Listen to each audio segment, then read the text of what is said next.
लेकिन इन दवाओं में तो नींद की दवा नहीं है। बाबा को आजकल कुछ ज्यादा नींद आ रही है। कुछ दिन तक देखते हैं हम। तो वो काम तुम्हारा था, तुमने वायरल की वो वीडियो। ये तुम क्या कर रहे हो? छोड़ो इसे। माफी मांगो। अली कहाँ है? अली या नहीं, तुम्हें क्या काम है उससे? शादी दो लोगों की रजामंदी और मोहब्बत से होती है। अगर जमरूद की रजामंदी नहीं है तो तुम चाहे कुछ भी कर लो, कोई फायदा नहीं। उसने गुल को अपने साथ मिला लिया है। साफ लग रहा है कि मेरे पीठ पीछे चालें चल रही हैं दोनों। आज की बात इस हवेली में तुम्हारा काम खत्म।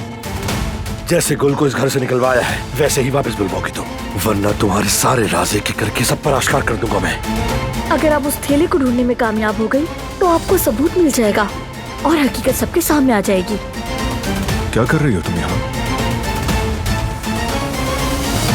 वो कहानियाँ अधूरी जो न हो सके कि पूरी, उन्हें मैं भी क्यों सुनाऊं, उन्हें तुम भी क्यों